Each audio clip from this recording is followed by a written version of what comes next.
Stuart. Thank you, Marietta. Well, a great pleasure to be here in Bourne. Yes, my name's Stuart Agnew. I live and farm in northwest Norfolk near Fakenham, so this isn't a great journey for me, although I always tremble in anticipation going down the A17, otherwise known as the Highway of Death. I wonder when that will become a dual carriage road. Of course, they got to import all the stone because your lovely silt soil here in South Lincolnshire doesn't have any stone, does it?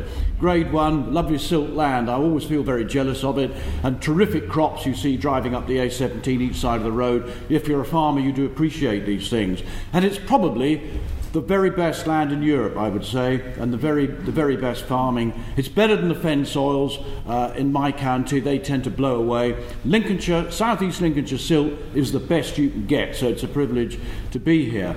Now, I do farm. I'm a mixed farmer. I farm mainly free-range eggs. That's the way we've been able to expand the business with 35,000 layers, but also arable with roots and cereals, and a flock of sheep. So I can talk to farmers really anywhere in the country and quickly get on net with them. We'll have something in common. Now, a lot of farmers are cautious about the prospect of leaving the European Union because of the effect on the support arrangements. Many of them agree with what UKIP has to say. They like it. And then they think, this could be a problem for us.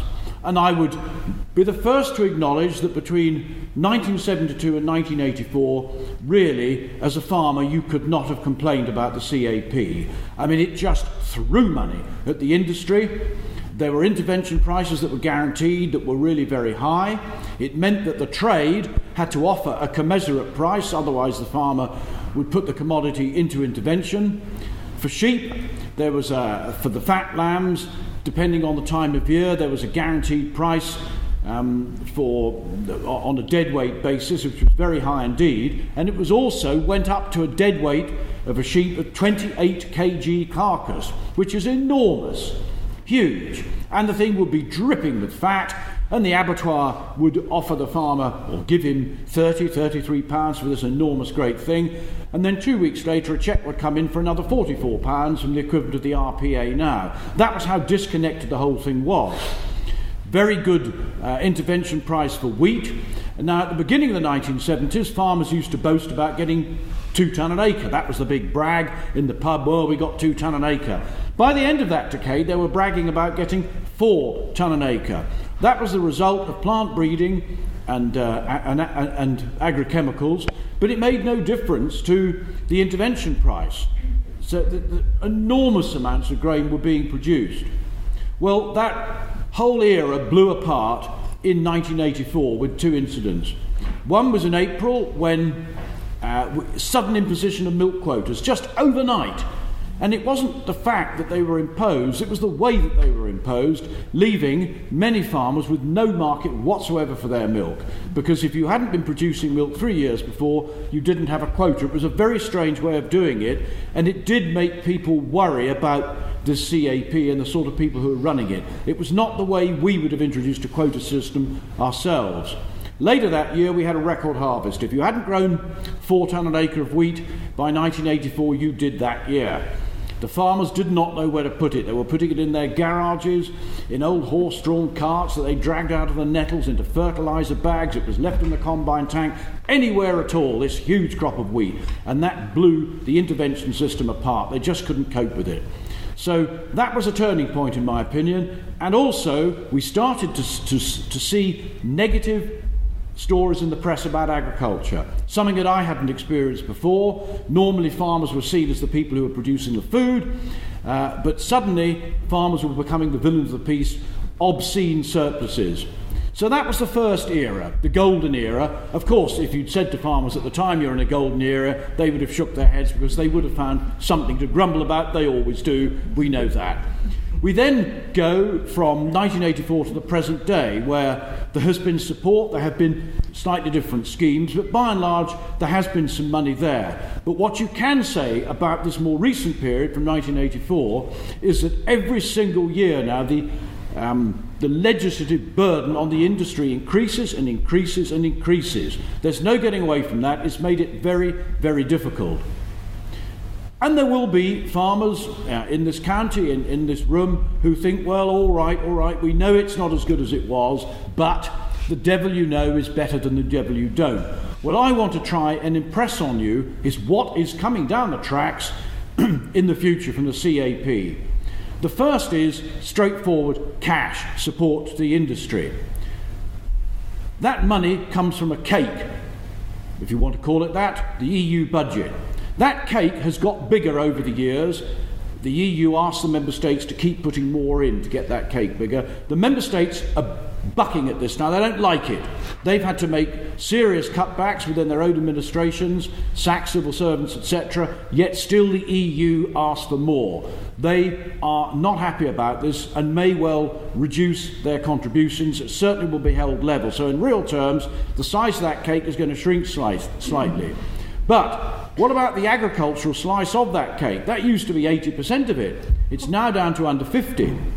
And the pressure for it to go down is now immense. The only way that Commissioner Chillis in the last Parliament could keep that 48 or 46% level, whatever it is to have this idea of greening, where farmers are told you must grow 3 crops in certain proportions and you must have leguminous crops and you must do this, that and the other. All of that was to try and preserve this budget, but that is absolutely on the edge now. They need money for so many other things. We're likely to see that go down. But the problem doesn't end there, because farmers are paid in euros per hectare. Those euros have to be converted into pounds, and anyone now knows that the euro is devaluing. Why? 2 reasons. The European Central Bank has brought in quantitative easing. They're printing billions of euros. Now, Robert Mugabe, the great man, could give the EU a lesson here in printing money, because if you do print money, it goes down in value. So your area payments, which are based in euros, will pay you far fewer pounds than you're used to. And that is something that's going to be ongoing.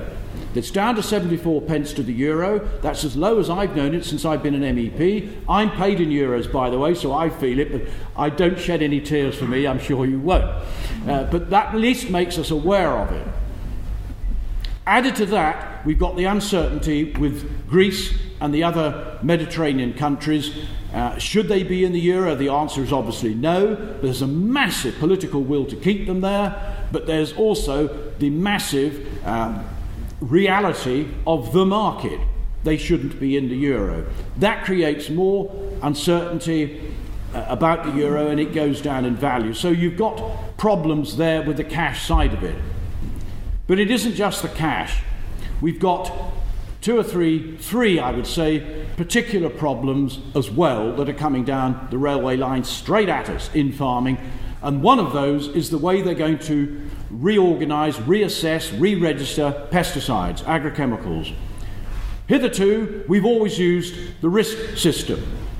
You assess the risk of something, and if you feel that you can use it safely enough and that the risk is worth it, you use it. So petrol is something that's highly hazardous, highly dangerous, but we know that if we use it properly and it's sold from filling stations that have the tanks underground, there's no smoking signs, etc., etc., etc., we feel petrol is worth the risk, and so we use it. Now, there are many active ingredients in agriculture that are technically hazardous, that could hurt you. Now, it was Roger who told me about the organic blueberry, which I think, Roger, has 64 chemicals in it, 13 of which are classed as hazardous. That's the organic blueberry. So if you go down this route of something that's technically hazardous, you are really losing an enormous number of active ingredients, and it looks as though we're going to lose half of them. The Green Movement is very, very strong in Brussels. The Green Movement is a pan-European political party. That means you subsidise it out of your back pockets. It gets government or gets state aid. It's a publicly funded political party.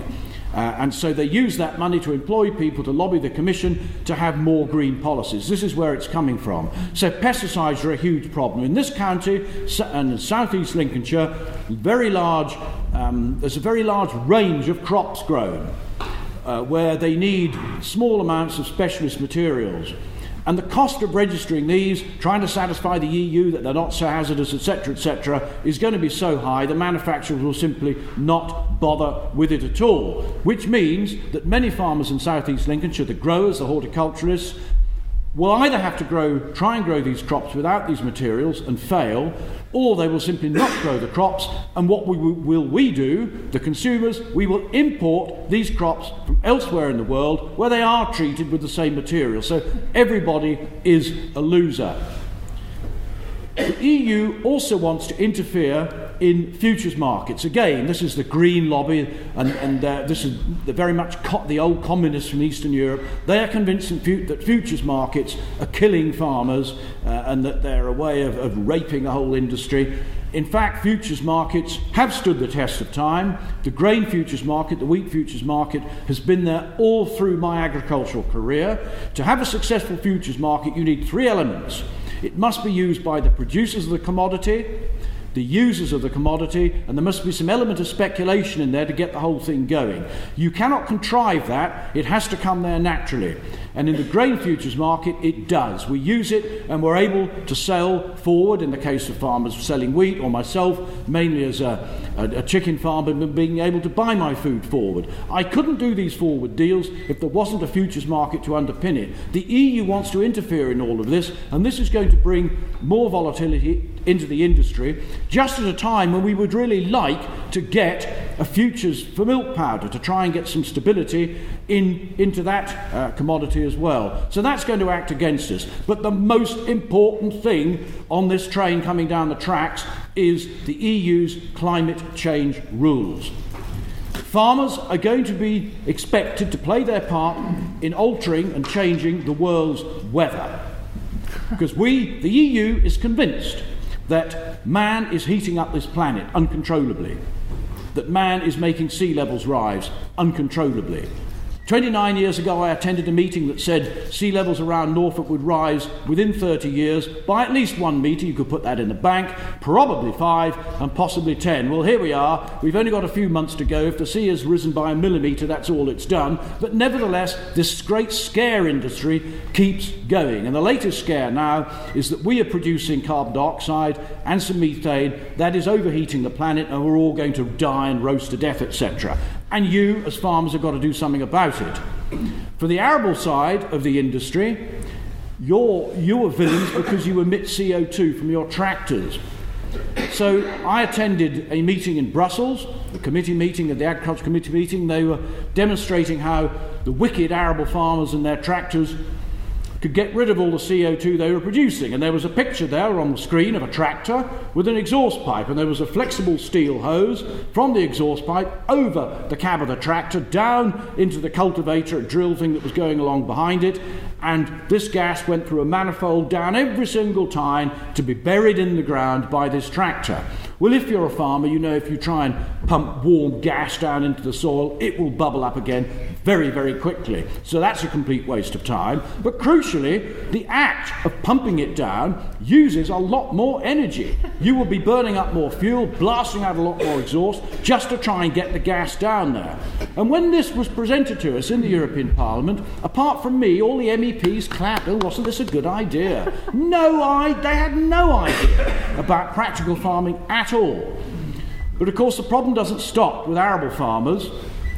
Livestock farmers, beef and sheep, their animals emit methane, and although that's only 0.00002% of the atmosphere or something, no, it's going to kill us all, and we must reduce our methane emissions.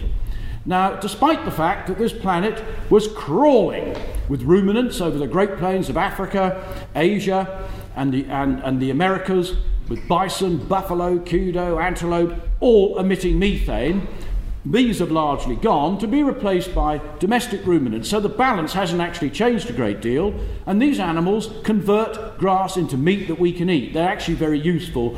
We don't like eating grass, but they do. But they're very inefficient converters despite that. Now, our domestic beef and sheep, they emit methane. That's bad. So our farmers are being told, you must reduce the methane output from your farms from those animals. And they told us how to do it. Some wise scientist with a long, complicated name and a beard and talking in jargon, etc., said, well, you must feed your cattle and sheep less grass, hay and less grass, hay and silage and more cereals and concentrates. If you're a beef and sheep farmer, you will know that that's the road to ruin very, very quickly. So either you do that or you reduce your livestock numbers. Whichever way you look, it isn't very good. So that is a big, big problem. That, I hope, will persuade farmers that the time has come. Yes, it's been good in the past, but you've overgrazed the grass. Time to move to pastures new. All right, outside the European Union. UKIP are running a show. What are we going to do? Well, the first thing we're going to do is support the industry with cash. We could go the American way of counter-cyclical payments. We could go the Canadian way of crop price insurance. We could go the Japanese way of the basic plan. But we feel that with 5 years of blood, sweat and tears trying to work the single farm payment system and getting there, we really ought not to waste all that effort, and also to keep farmers familiar with the thing. We will have our own single farm payment system. That's what we will do. It will pay. It will be a net figure, not subject to modulation and cross compliance, etc., etc., etc. A net figure of £80 per acre. All you will need to do to qualify for this is to farm your land to the ELS rules as they were in 2013. I accept that here in South Lincolnshire, where you've got grade 1 land right up to the edge of a ditch, it's perhaps a little bit more costly to get to ELS standards. But nevertheless, if you've got a lot of black grass, you want spring sown crops, you've got overwintered stubble there, that will help. There are various ways of doing it. But on the other hand, you're on wonderful grade 1 land, you should be able to manage that. For others on grade 3 and 4, etc., my land is grade 2 to 3. This ELS hasn't really cost my business anything at all, because we shoot pheasants, etc. We like to have the wildfire mix for the bees. It's actually been a great success, I think. We will also reduce the payment pro rata for the other 2 land grades, the hill land, which you're not going to be worried about in Lincolnshire. We will also use the WTO's allocation or quota of headage payments. The WTO don't like headage payments. They consider them, this is so much per animal. They don't like them because they feel that they are a trade distorting measure, but they realise that in areas of social deprivation and great, really difficult areas, that perhaps a headage payment will keep farmers on the land and keep some activity going on in the hills, etc. Well, that allocation appears to have been bagged by France, but the EU's allocation seems to have been grabbed by France. Well, I'm trying to find out what our allocation might be, and whatever we get we will use, and that will go to our hill farmers, and that will help them, I hope, to a degree. We are going to cap this payment at 1,500 lowland acres or £120,000. The purpose of this is to keep farm businesses going in years of plenty when prices crash. That £120,000 a year should be able to keep the bank manager at bay, restructure the loans, and then in the good years, that money coming in helps to reinvest in the business. But we're also hoping that it might trigger a few changes. So your 2,000 acre farmer says, I can't possibly manage on those 500 acres without a subsidy. Well, he can let it to somebody who will qualify, who will be able to get the payment. Now, that would probably be his son, the son he's said to for the last 40 years, one day, son, all this will be yours. Well, that might happen. But possibly a farm manager or a shepherd will get the opportunity to get started. And so you could say you've got winners all round. The landowner gets an income from rent, a nice high rent, because the land he's let's going to get a subsidy. So he gets money for doing nothing, taking no risk. The new tenant is able to start farming on his own account, something that if he was left-handed, he would have given his right arm to do, almost literally. So keen are people to get farming, and that will bring some real innovation and get up and go into our industry. And the taxpayer will feel that the money they put into this isn't going, as it is at the moment, into fewer and fewer and fewer hands. So it will be capped for those reasons. We will also have a negative list, so golf courses, race courses, airfields, etc. will not be eligible because their primary use is for something else. Included in that negative list is 25 metres around every single wind turbine. Enough public money has been chucked at these things without any more. But that's how we will cope with the financial support side of it, and I hope you will agree that that is pretty clear and it's not subject to currency fluctuation. What about the regulation, the regulatory burden on the industry? I'll pick out 6. All right, you don't have any sheep in Lincolnshire, but those who do farm sheep are obliged to have this electronic individual identification system, which doesn't work in bad weather, and it means they can be penalised from their farm payment if an inspector comes and finds that it doesn't work.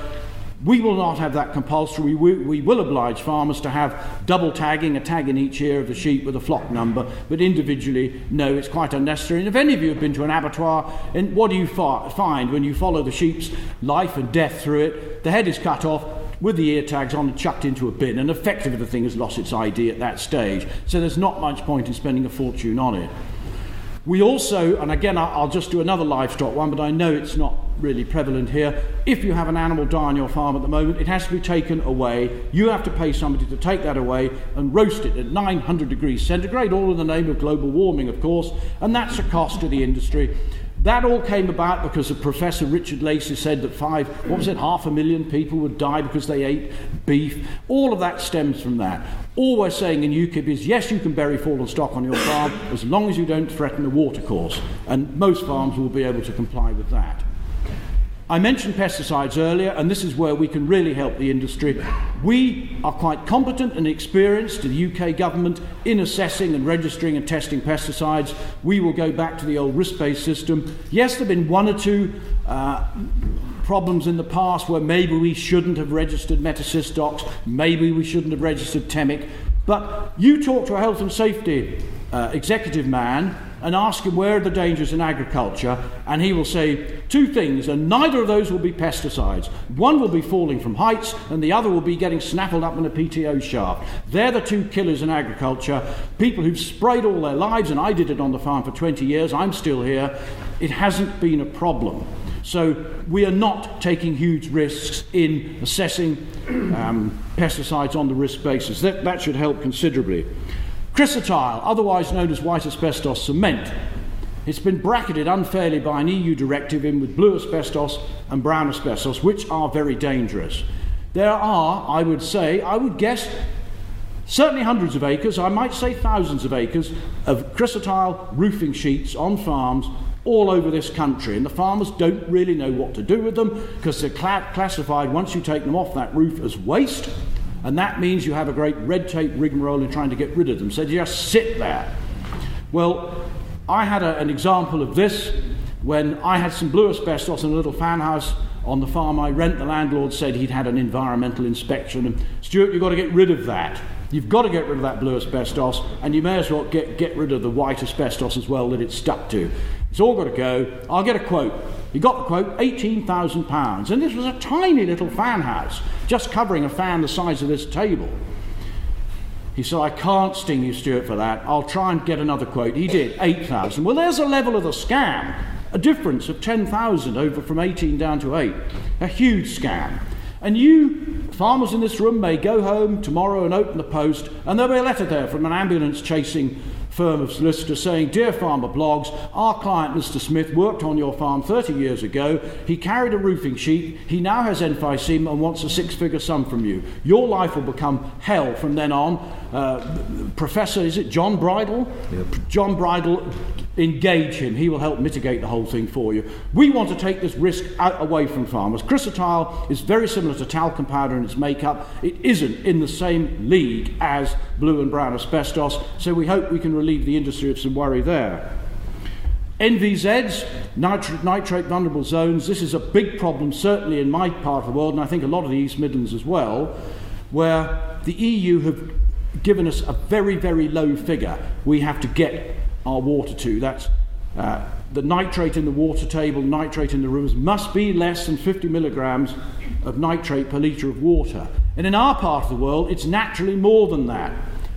In the old British system, it was allowed to be 100, and the health problems associated with high nitrate in water were not apparent at 100. That is blue baby syndrome. Now, there will always be some nitrate in the water. It's not pure. After all, the air is mainly nitrogen. It's the way we live. But how much can you tolerate before you get a problem? We used to say 100, the EU say 50. East Anglia, a lot of the East Midlands is between the two. all farmers are effectively criminals under that arrangement. We want to get some proper science involved in this to have a really good look. Where is the safe level? Can we get it up to 60, 70, 80 maybe? Perhaps even 100, we don't know. Finally, on regulation, we would like to take intensive livestock units, pigs and poultry, out of the IPPC regulations. They never should have gone into those regulations in the first place at all. These regulations are there for complicated, dangerous manufacturing processes, nothing to do with agriculture. That's all got sucked into it, and yet our pig and poultry men have to expend a lot of money complying with this, and yet Brazil and Thailand send their products here and they don't have to bear all this worry. So that's a snapshot of some regulation that could be safely lifted off the industry. We're going to do one or two other things as well. TB is not a problem here, bovine TB, but if the vets say, look, you've got to get this disease out of the wildlife, the badgers are the main problem because of the way they interact with cattle. UKIP will not be frightened to cull badgers. Obviously there's advice on how to do it, but we're not saying we refuse to do it, the way that Margaret Beckett did when she walked in on her first day as the Agricultural Secretary. On the GM, that's a controversial thing. We will have a free vote in the House of Commons. Many of you in this room won't realise that all the poultry meat we eat, unless it's organic, that's turkeys, chicken, that is a lot of organic GM constituents in that. All the pig meat we eat, unless it's organic, a lot of GM constituents. Most of the beef, some of the lamb, some of the margarine, some of the cooking oil.